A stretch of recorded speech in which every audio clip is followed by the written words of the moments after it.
Вы можете выменять свой кабачок на кукурузу соседа. Первый раз такое делаю, если честно. Я, честно говоря, тоже. Кукуруза — это очень экономно. Особенно если она с соседнего колхозного поля. Вообще белорусы очень умеют экономить. Или умеют тратить. Блин, не знаю даже. Да, можно конфеток меньше купить. Ну да, это правда. Хороший образ. Он так красиво одет, такой приятный человек. А потом проходит время, я жалею, блин, чё ж я не купила эту вещь? Мужчинам так можно, нам нет. Мы не выдержим этого. Коммерсантами вырастите. У меня такой целый подвал вот этих закаток был. И себя не чувствовали героиней? Нет, конечно. А сейчас? Ну, немножко есть. Бабушка, продавай больше. Ходите в продовольственные магазины только сытые. Стесняюсь спросить, когда кончатся твои наряды? И там мне комментарий: старуха на каблуках. Сидит бабушка вот так, 80 лет, и груда денег. И моя мама, я помню, как она сказала: мама, ты кого-то убила? Ученые в Америке провели эксперимент. Они спрашивали у людей, как бы они решали финансовую задачу, если нужно отремонтировать автомобиль в первом случае на $150, а во втором на 1500. И вот во втором случае их интеллектуальный потенциал падал на 13-14 пунктов по шкале IQ. Почему? Потому что решение финансовых проблем делает нас глупее. В этом признать себя очень тяжело. Я убежден, что проблема не в том, как экономить, а в том, как правильно тратить деньги. Об этом мы сегодня с моими гостями и перетрем. Кукуруза. Поскольку мы уж заговорили о том, как правильно тратить, то нужно вспомнить, что если у вас есть дачный участок, то у вас там растет много самых разных продуктов. И один из них – это кукуруза. И прежде чем покупать ее на рынке, вы можете выменять свой кабачок на кукурузу соседа. Или на тыкву. Или на рукколу. Я не знаю, на что вы будете менять, но сегодня у нас кукуруза. Знаете, это такое блюдо, которое не требует больших денег, а требует вообще минимума. Самого минимума. И уж поскольку мы в предыдущих программах договорились о том, что любые оладьи мы будем теперь называть драниками, то считайте, что сегодня у нас драники из кукурузы. А добавлять к ним можно все, что угодно. И первая героиня – Мария Мороз.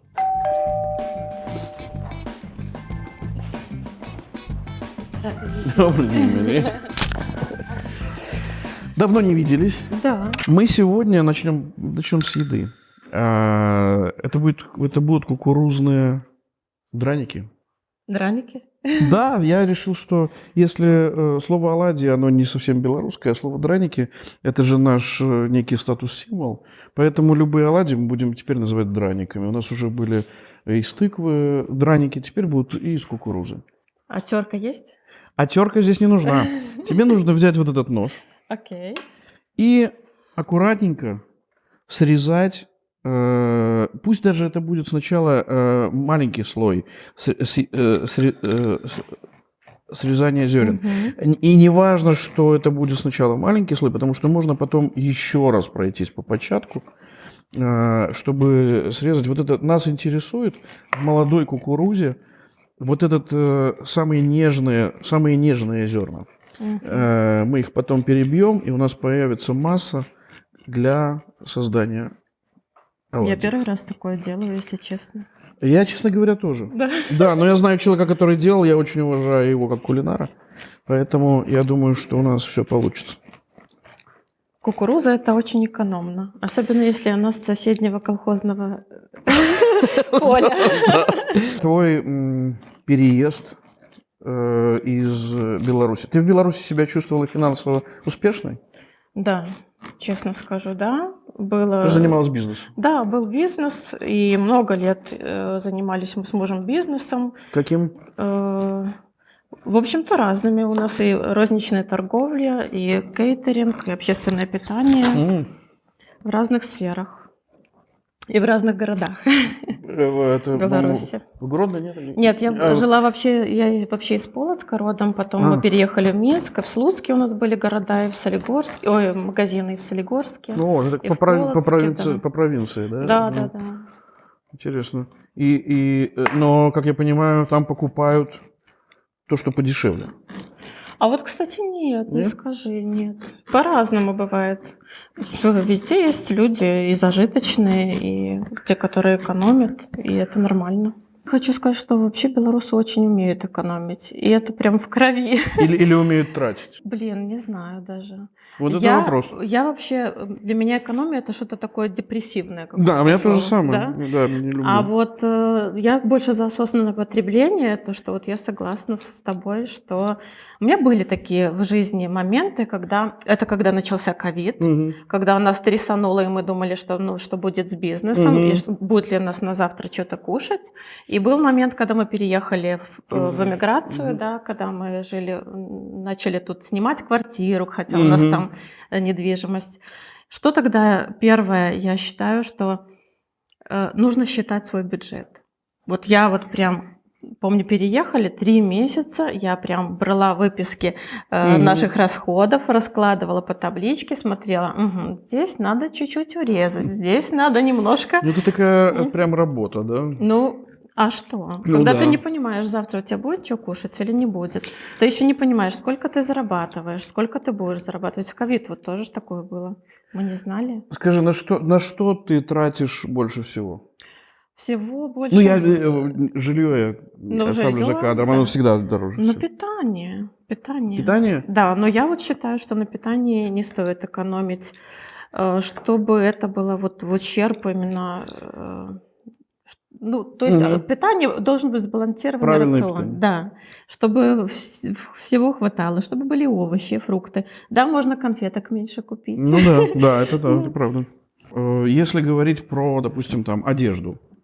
Вот скажу тебе, у нас жизнь свела с там, выдающейся женщиной Вивиан Вествуд, и она говорила, если вы покупаете вещи, это должны быть вещи, которые вы готовы заносить до дыр и носить их с удовольствием всю жизнь.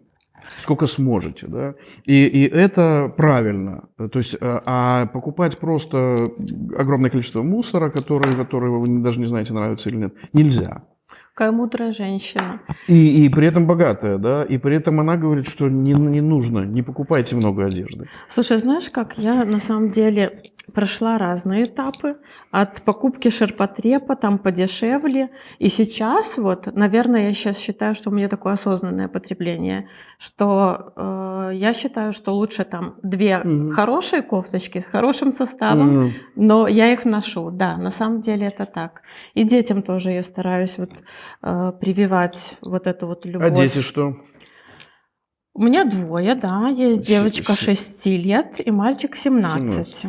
Разница большая. Да, и вот мальчик у меня был такой, мама работала много, Мгм. и мама ему, приезжая, покупала, знаешь, как откупалась. Ну да. Машинки, там все дела, игрушки, все, что хочешь. А потом, когда он у меня начал, вот у него планшетик, он уснул, утром проснулся, забыл, что он возле кроватки лежит. Он наступил на планшетик, и стекло треснуло. И что, мама? Мы на это? такие раз, это уже... Ладно, 1 раз я поменяла, в следующий раз на ноутбук наступил, стекло треснуло. Ну и мы такие, дорогой, давай-ка ты думай, как деньги зарабатываются. Вот. Что мы начали делать? Это старший? Да, это старший. 17, да, ему Да. еще? И мы начали ему говорить, что хочешь, например, вот стекла, все, у тебя ноутбука больше нету, хочешь стекло, хочешь его починить, будут бабушка дарить там на день рождения, на Новый год Собирай с дедушкой. потихоньку. Собирай, собираешь, починишь, и будет у тебя ноутбук. И все, и после этого вот это был для нас такой урок. И что я хочу сказать, что дети, конечно, сейчас у меня ребенок вот в 17 лет, он зарабатывает. Я практически... Чем зарабатывают? В IT. Угу. То есть уже. Да, он делает 3D-модели. Там, я, если честно, не углубляюсь, не сильно разбираюсь в этой всей истории. Смотри, мы кукурузу срезали, Мгм. теперь нам нужно ее отблендерить, Мгм. перебить. Но нужно перебивать, вот это я всегда приветствую, потому что я сам такой же маньяк чистоты в кухне, потому что тогда приятно работать. Нужно перебивать ее не в абсолютную такую пасту, а чтобы чуть-чуть оставалась зернистость, чтобы была текстура у этих оладьев.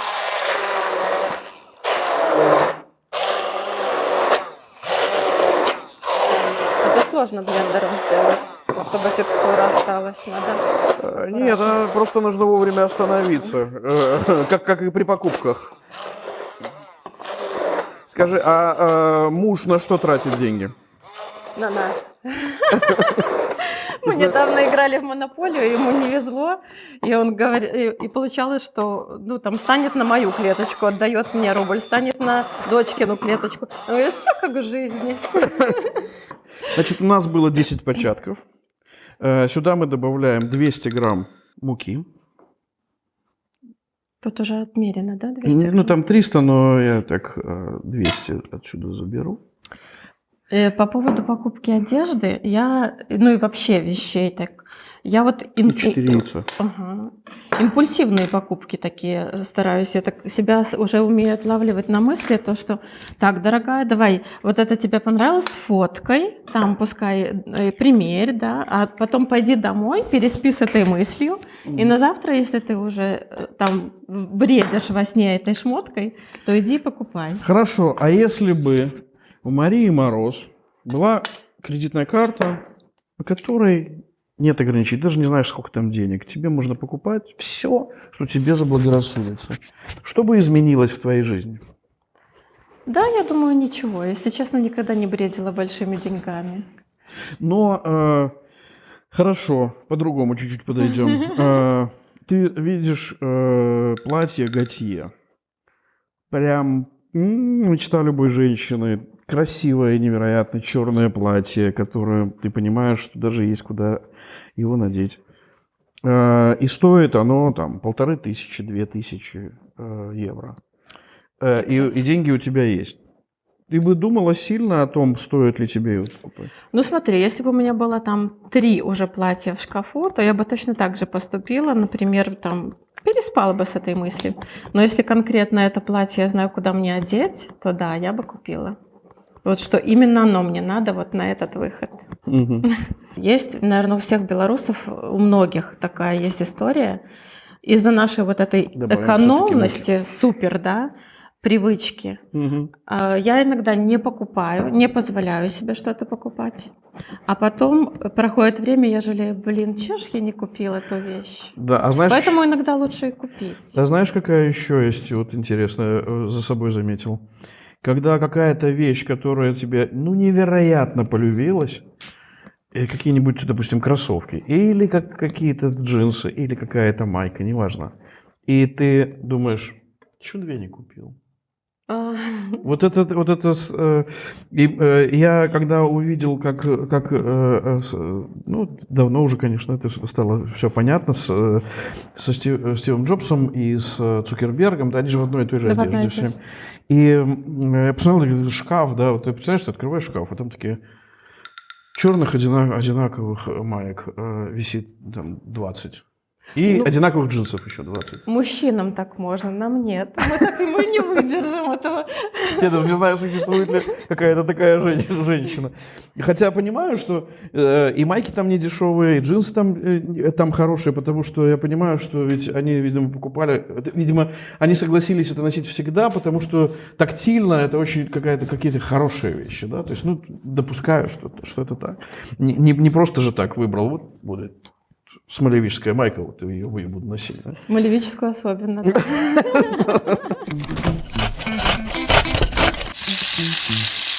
Вот мы смешали, нам надо добавить соль. Вот прямо интересно, что это получится. Я не пробовала такое блюдо. Я тоже не пробовал, но тем интереснее, понимаешь? Потому что когда читаешь поваров самых разных, Мне очень нравится сейчас читать, что делают украинские повара, потому что они работают сейчас и в экстремальных условиях, но при этом они внутри вот этих обычных продуктов, они очень здорово фантазируют. И их фантазия, она опирается на очень хорошее глубинное знание кулинарии вообще украинцами. И поэтому вот мне самому любопытно, что будет с нашими. Слушай, а как вот я вспоминаю, бабушка моя, все было из огорода у нее, или как бы молочко Да. из хлева, да, от коровки, Да, там мясо да. там от свинки. А где которая жила выросла. бабушка? В деревне Заполянка, Витебская Витебская область. область. Да. Ой, там такое болото, там столько комаров, просто жесть. Но это мои лучшие воспоминания вообще, я просто обожаю это место. Она тебя удивляла какой-то едой? Да, Чтобы она ты сказала, готовила ого. вот просто кашу, вот эту сечку в печке, Мгм. с маселцем вот этим домашним. Это просто какое-то божественное. Я вспоминаю просто прекрасная еда. Самое лучшее, что могло быть для меня в детстве. Так, давай перейдем к жарке. Давай. Как действует государство? Да? Человек, который решает задачи по финансам, да, на бытовом уровне, он такой глупее. Ну, это факт. Да? То есть он занимается такими очень самыми там базовыми какими-то проблемами, да, там, типа, как прокормиться, как выжить, как что-то там съесть и так далее.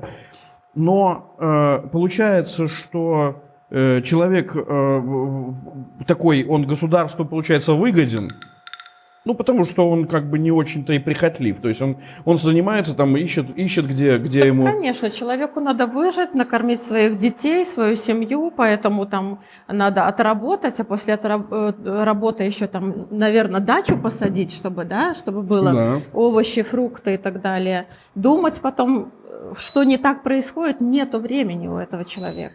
Да, но тогда получается, что любой там режим какой-то, который условно там хочет контролировать, да, и не хочет с этого даже зарабатывать, то он, в принципе, ему выгодно, чтобы люди были бедными. Ну, конечно, да. А у людей получается, да, если вы смотрите противоход, да, то им нужно тогда как-то решать финансовые задачи, чтобы на них меньше отвлекаться. Ну, поэтому у нас так и получается, что люди, которые думают и умеют влаживать свои деньги, умеют развиваться. Ну да, но получается, что смотри, вот берем условно Беларусь, да, вот этих вот зон, куда вкладывать деньги, их сейчас уже практически не Так существует. люди уезжают. Даже недвижимость, это уже не перестало быть тем, куда можно вложить деньги. Да? Получается, надо вкладывать только в валюту. Ну и потом, да, то ли уезжать, то ли что. Я бы еще сказала, надо в образование детей вкладывать, но уже тоже не в Тоже Беларуси. невозможно, да. И вот это, и вот тут вопрос, как ради чего экономить, что экономить, как выживать. Вот сейчас эти вопросы, мне кажется, что они прям, особенно если говорим про провинцию белорусскую, это прям самый вопрос вопросов. Ну, как раз-таки провинция знает, как экономить. Они Ну, потому что они экономия, знают, да. как выживать, и они это всегда делали. А Ну, люди, которые хотят больше иметь, больше как-то развиваться, у них тупик. Когда мы жарим, мы прожарили с одной стороны, со второй, а потом по чуть-чуть совсем, еще раз с двух сторон, совсем немножко, чтобы они дошли и чтобы чтобы стали такого золотистого цвета. Хрустященькие будут. Да. Да, и вот смотри, государство наоборот говорит, у нас есть монополии, то есть там всякие табакерки и прочее. Эти монополии, понятно, для чего созданы. У нас есть огромный аппарат госчиновников, у нас есть свои тут проблемы, которые мы хотим закрыть за счет вас. И вот мы тогда ваш продукт, все эти деньги мы в цену забьем. И получается, что белорус приходит и всегда видит, что у него продукты стоят, например, дороже, чем в Польше, где у людей зарплаты несоизмеримо выше. Вот что делать-то белорусу, непонятно.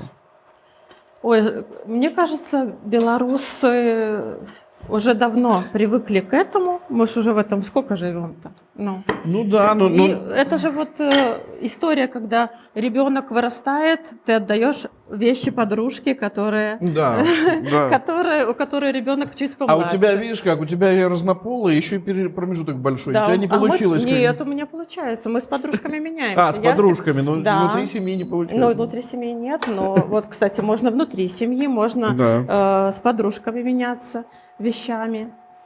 Да много чего можно делать. И для этого такой женский клуб очень неплох, да? На самом деле, мы когда говорим про Беларусь, это ведь не только мы про Беларусь говорим, на самом деле. Потому что стран таких много, где государство хочет решать проблемы за счет людей. Да? То есть, вот смотри, получается такое. Налоги мы с вас собираем, мы вам не доплачиваем зарплату. Мы вам, получается, мы 2 раза обобрали вас, да? И 3-й раз, если вы еще, допустим, где-то прикреплены там к какому-нибудь там отработка после вуза, да? То мы еще хотим с вас еще получить, да? То есть получается, что все время мы должны, да? И вот мне кажется, что планировать бюджет в Беларуси это дико сложно. Ну, это сложно. Потому что это все какая-то система из нестабильных элементов, которые все от тебя чего-то хотят. Получается, что Беларусь все время должен от чего-то отказываться. В пользу, выживания, можно сказать, таким образом. От чего ты отказывалась вообще? Вот, у меня были сложные времена. Много чего отказывалась. Я люблю отказываться от чего-то во имя чего-то. Вот у меня есть цель, не вижу препятствий. Вот я хочу... Пример. Давай пример. Я помню вообще вот... Работала я 1 раз в найме, да, за всю свою жизнь. Я помню свою первую зарплату. Тогда были эти телефоны, крутишь, дисковые. А я хотела купить кнопочный телефон домой. 3 зарплаты я откладывала, и с 3-й уже зарплаты я отложила и купила этот телефон. То есть я что-то себе не позволяла в тот момент, потому что мне всегда так. Хочу, потом были большие цели, например, квартира, да, или путешествие. Вот то, что... Как накопить на квартиру? Работать надо. Вот представь, стоит квартира, например, возьмем 60 000 евро, например, в Минске, да. Человек зарабатывает свои по 500. Как накопить? Да, я знаю, что сложно, очень сложно накопить, когда ты в найме работаешь. Когда ты в бизнесе, хотя сейчас тоже я не знаю, как там бизнес выживает, но мы накопили и купили квартиру. У нас была такая цель, и одну, и потом побольше купили, когда уже детей 2 стало. В чем-то, реально себе в чем-то отказывали. Что-то, я не знаю, не по ресторанам не ходили. Может быть, в какой-то момент не ездили отдыхать столько, сколько бы мы могли ездить отдыхать. А вот ты сейчас как чувствуешь, допустим, ты живешь не в Беларуси, ты как чувствуешь, тебе легче планировать, тебе выживать легче или нет? Да, я всегда это говорю. Первое время, когда мы переехали, было очень тяжело. Вот я говорю, что я считала целые 3 месяца. Я прям вела учет, чтобы понять. Потом я смотрю, мы вытягиваем, то есть то, что мы зарабатываем, нам в 0 хватает. Потом мы смотрели, как можно зарабатывать больше, да. И у нас были накопления, и там было имущество, мы продавали свое имущество. И потом мы решили в один момент, что мы платим за квартиру, за съемную здесь столько, сколько мы будем платить за кредит, купив свою квартиру. И мы купили свою квартиру, вложили те накопления, продали там имущество. И сейчас когда уже есть опора, есть здесь недвижимость, я чувствую себя гораздо сильнее, да, спокойнее. Это как раз та теория, что когда меньше думаешь о финансах, то есть возможность думать о чем-то большем. Да. Был такой фильм, когда парень сказал, что ты хочешь? Он говорит, я хочу пальто. Он отдал ему свое пальто и сказал, думай о чем-нибудь большом. Да? Вот это у меня ощущение, что у белорусов надо думать о чем-то большом. Тогда тогда система подчинения под эту идею, она начинает формулироваться сама, да? Как сэкономить, как правильно потратить, как вложиться. К сожалению, нет вот этого момента образования, да, куда вложиться, как вложиться и прочее. Получается, что мы какие-то в Европе чуть ли не одни, кто об этом ничего не знает. Да? Поэтому нет образования, поэтому мы должны детям своим это влаживать на конкретных примерах. Я малой своей говорю: Алена, смотри, я убираю в выходные, да? Давай, вот ты плинтуса протрешь, и я тебе дам 5 злотых. А она говорит: мам, а давай 10. Выторговала в 2 раза у меня. Да, она уже умеет, во время моего детства сказали бы, что это вы в ребенке воспитываете алчность. Вот это вот, да. Коммерсантами вырастите. Да. Я вспомнила, что я когда-то очень много закаток закатывала. Вот меня бабуля выращивала вот это все, да, передавала. А что делать? Ну ты же столько не скушаешь. А знаешь, что любопытно? Что вот эти закатки, которые мы считали каким-то таким, чем-то деревенским, чем-то таким непрестижным, скажем так, что сейчас эта тема в кулинарии невероятно популярная. Невероятно. Просто это ведущие повара этим занимаются ведущие люди, которые занимаются разработкой новых продуктов и так далее. И это на самом деле очень-очень это такая перспективная тема. Я сейчас понимаю, что если бы занимался продуктами питания, то вкладывался в это совершенно точно. И вот эта трансформация времени, да, то есть когда это было чем-то непрестижным, а стало чем-то таким очень модным. Я думаю, что это все связано с ЗОЖем, да, со здоровым образом жизни. И ты, я знаю, следишь за этим очень. Ну, слежу. Я, кстати, вот хотела бы сказать, что у меня такая трансформация в жизни тоже проходила. Когда я от того, что, страх, что нечего будет кушать, я закатывала. Это мне было еще лет 20, наверное. У меня такой целый подвал вот этих закаток был. И реально зимой придешь, так, это, что-то будет кушать. Потом, когда уже начала зарабатывать, когда начала заниматься бизнесом, я очень мало закаток делала, но делала такие элитные, да, знаешь, типа сливы пряные к мясу, там, что-то такое. Вишня для коктейля. Да, и мои вот все гости приходили, я так люблю вообще гостей, люблю тоже приготовить вкусно. И я открываю эту баночку и говорю: вау, что это? Вот такие штуки. Но сейчас, к сожалению, я не закатываю, но если мне мама передает закатки сюда, да, вот один раз такое было, она все время думала, что нельзя, а оказывается, что можно. И она вот передала несколько баночек. Боже, это же вкус детства. Мы открыли, это так вообще. Но родители до сих пор там закатывают, много закатывают. У меня ощущение, что это наша какая-то очень белорусская история. Потому что мы, с одной стороны, мы такие как бы европейцы, а с другой стороны мы провинциалы. И в чем ничего плохого нет, потому что это позволяет нам как-то трезвее относиться и к нашим деньгам, и к тому, как тратить, и как лучше сэкономить, и ради чего сэкономить. Вот у меня ощущение, что как раз белорусы это умеют. Да, я тоже убеждена в этом. У нас еще сохранились рецепты там от прабабушки, которые, если приехать... Кстати, Беларусь очень разная по приготовлению. И вот по этим закаткам тоже. У меня муж из Слуцка. Если приехать к маме, к его в гости, у нее совершенно отличаются вот эти закатки. Драники у нее другие. Она на дрожжевом тесте делает драники. А приехать к моим родителям в Витебскую область, там драники будут вот просто тертая картошка, яйцо и мука и соль. Ну и то это очень вкусно. И очень экономно. А у нас, видишь, драники из кукурузы. Да. Меня не терпится попробовать. Давай мы уже будем переходить к столу. Давай. Потому что практически у нас все уже готово.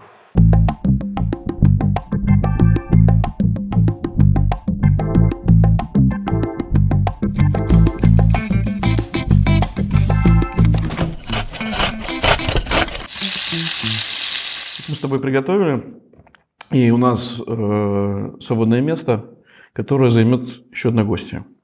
Наша гостья, с которой я хотел очень поговорить уже давно. Человек, который просто как-то прям ворвался в белорусский социум, при этом будучи просто обычной, вроде бы как бы обычной пенсионеркой, но она как-то стала очень быстро легендой. И я тебе ее сейчас представлю, это Александра Ханевич. О, очень люблю ее. Добрый день. Это Не знала, что я так люблю обниматься. Это Мария, вы знакомы?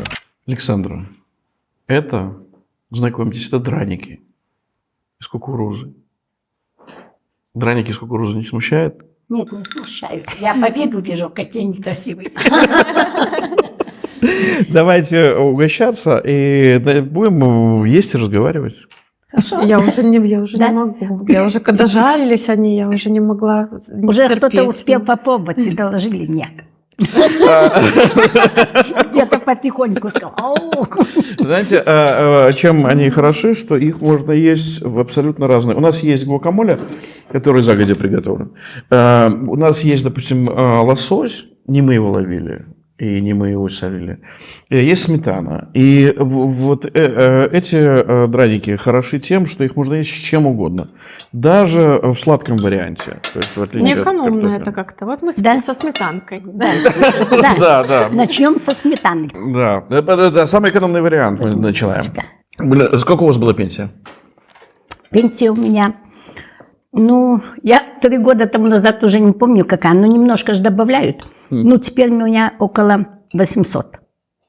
800 Ну, рублей. да. А она есть? Но, Пенсия? да, пока Да? есть, Правда? да. Пока уже ни за что ручаться нельзя, знаешь, Ну, пока есть. нет, это без гарантии все. Ну, когда-то я одной своей знакомой сказала, говорю, молюсь только о пенсии.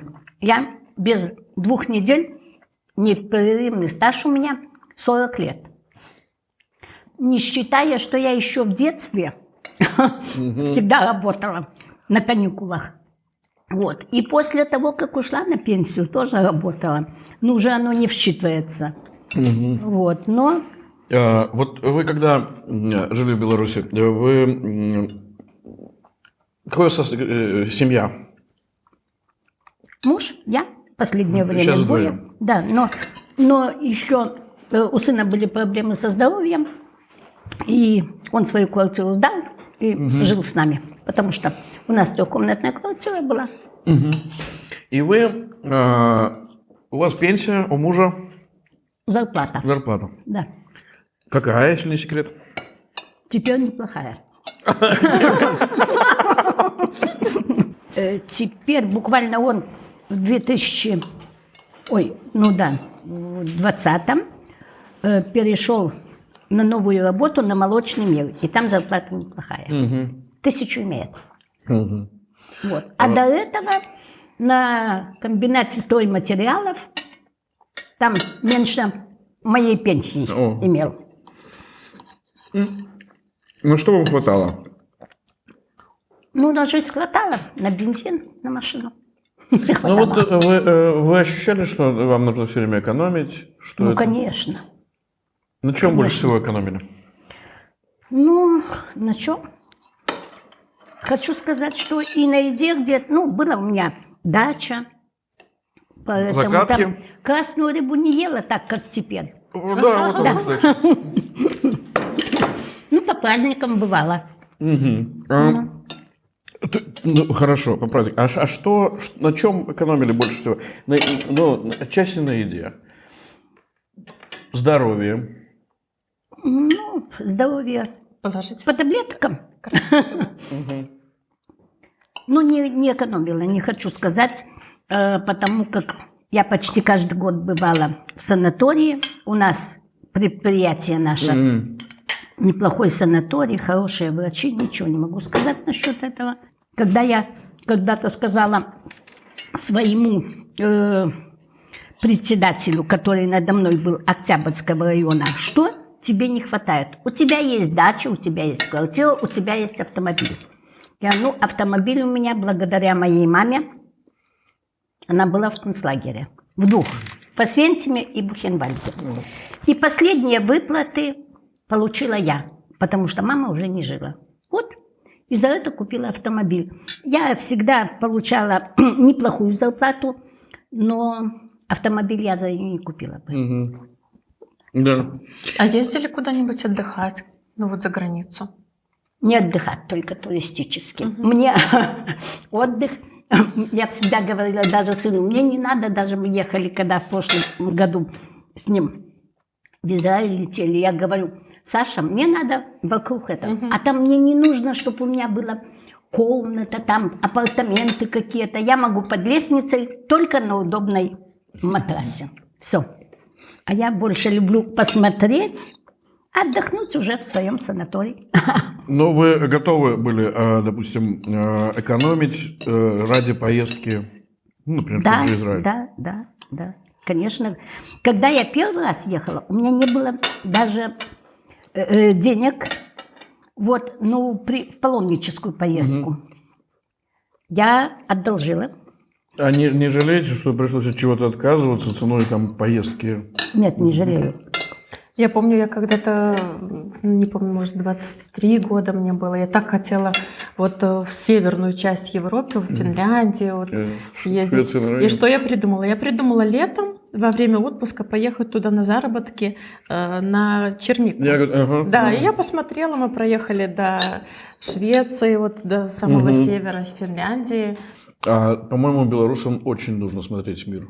Вам так кажется? Да.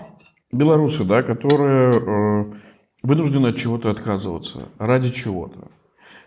Вот если сказать, вы там отказывались от чего-то, чтобы поехать, допустим, в Израиль. И вы готовы поджаться там по ну, еде. Да, конечно. Ради чего? Ну, посмотреть мир очень интересно. Но чему мы можем научиться в Израиле? Вот с последней поездки я хочу сказать, мы даже должны этому научиться. Единению, солидарности. Вот они в один день, говорю, были у них каждую субботу, у них были в Тель-Авиве, не знаю, может, еще в каких городах, митинги, которые там против судебной системы, что-то у них там неправильное. Были левые и правые. И вот в один день, 7 октября, они сразу стали все центральные, все, без исключения. И уже никаких споров у них нет. Они все, чтобы защитить свою семью, свои дома, свою землю.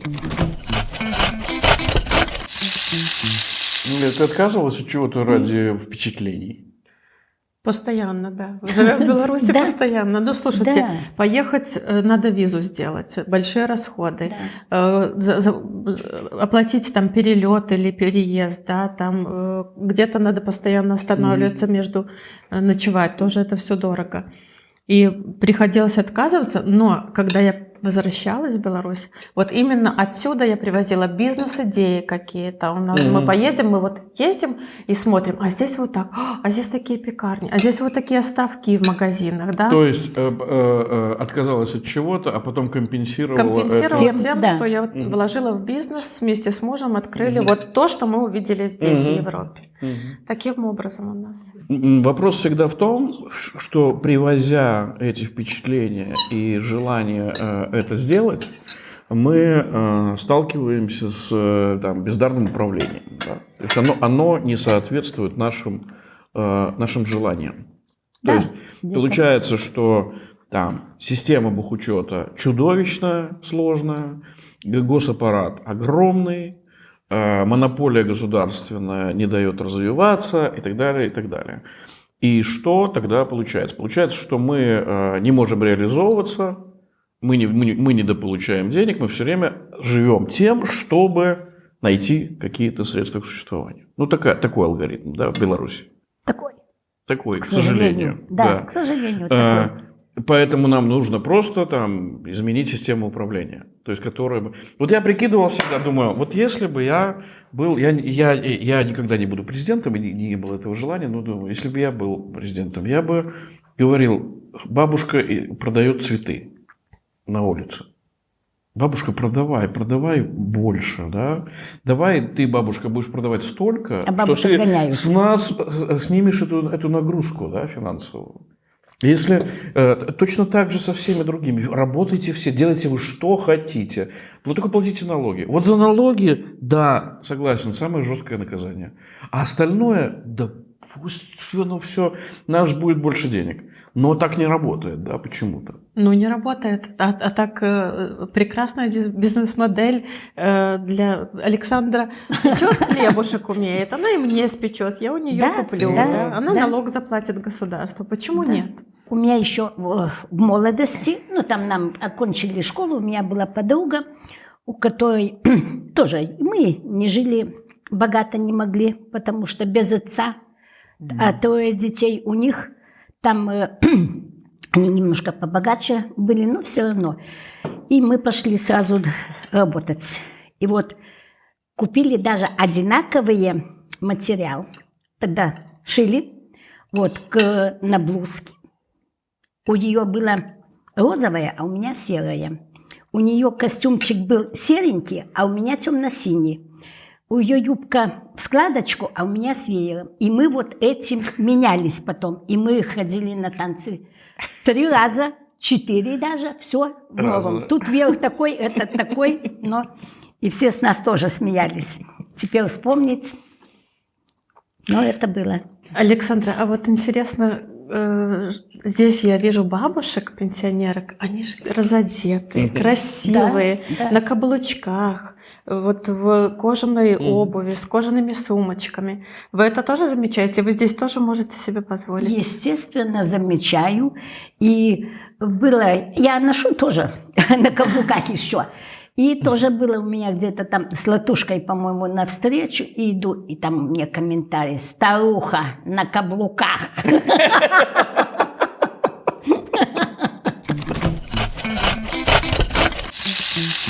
Вот то, что как экономили там наши родители и там предыдущее поколение много, все время живя, не получая чего-то, да. И я смотрю, как сейчас, что происходит с молодыми поколениями, самыми молодыми, у них точно так же какая-то экономия, она просто идет, ну хотя она тоже так идет, она идет в цену того, что я готов потратить сколько угодно на свое хобби. На свои увлечения, на свое это. Но не транжирят уже вот так, как люди, как это было. Но они и зарабатывают, стараются уже вот со школы даже. Знаю, которые там в последних классах на каникулах тоже дети подрабатывают, студенты тоже подрабатывают, ничего не скажешь. Да, просто так все не дается. Да. Ну. У нас, я помню, бабушка наша, ну, моя бабушка, она просто всю пенсию, мне кажется, откладывала, чтобы внукам дать по десяточке, там, по 20-очке, а сама только с огорода, на день рождения каждый раз это все надо. Моя бабушка, ей было уже 80, она всю жизнь покупала каждый месяц 2 лотерейных билета. Всю жизнь. Каждый месяц. Вот человек верил. И что-то выиграла. В 80 лет она выиграла машину. Мы пришли с мамой домой, сидит бабушка вот так, Вот это 80 лет, и груда денег. И моя мама, я помню, как она сказала: «Мама, ты кого-то убила?» Откуда? Банка габила, да? Да, она выиграла машину, да, и она сразу распределила детям и внукам все это самое, и вот так она потом через 5 лет умерла, да, вот это было ее, доставило наследство, да, такое.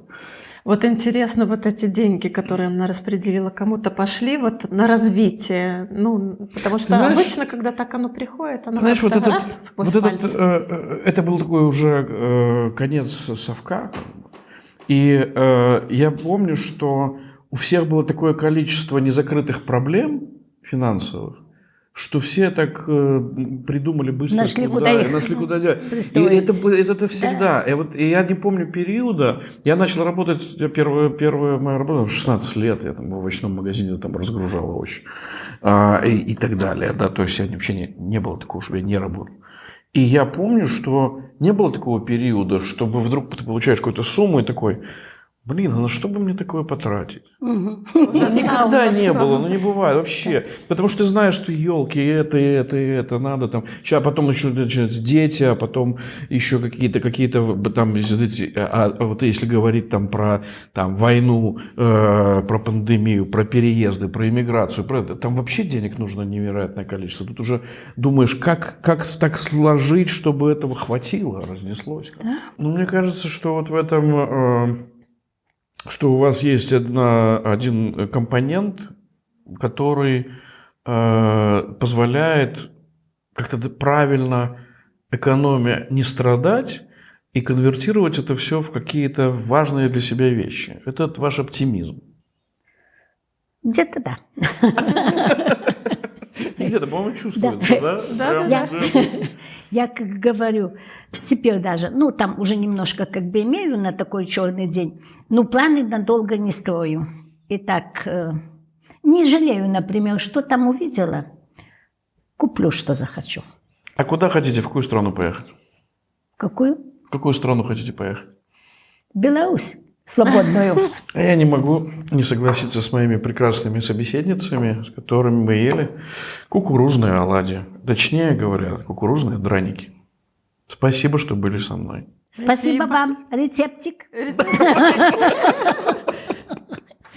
Конкуренцию буду составлять.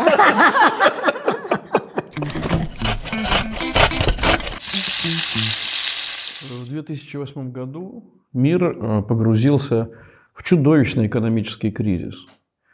И в Европе была одна страна, которая прошла его, практически не заметив. Это была Польша. Почему так произошло? Потому что основной капитал этой страны был в малом и среднем бизнесе. Люди просто не заметили этот кризис, потому что каждый из них что-то покупал, что-то продавал, спокойно работал. И, наверное, в этом и есть секрет успешного государства. Когда тебе твой малый бизнес иногда вообще не платит налогов, а иногда платит какой-то очень льготный налог. И это дает возможность государству богатеть, а людям жить счастливо. Но белорусское государство не такое. Им очень выгодно, когда люди бедные, и они гоняются за какими-то мелкими заработками, пытаясь как-то решить свои проблемы. Что делает людей немножко глупее, немножко податливее и уж порой совсем рабами. Наверное, нам бы хотелось, чтобы эта страна изменилась, чтобы был какой-то управленец, который бы сказал: ребята, нам нужна богатая страна, а не бедные люди. А бедные люди – это значит бедная страна. Богатые люди – это богатая страна. Богатой страны всегда будет больше времени на то, чтобы думать о чем-то важном, умном, хорошем, полезном и как-то развиваться. А у бедной страны всегда будет одна проблема – проблема недостатка средств. Поэтому, наверное, нам стоит думать о том, как не то чтобы экономить, а как правильно тратить, чтобы мы меньше думали о наших деньгах, а больше думали о том, как нам развиваться и менять ситуацию.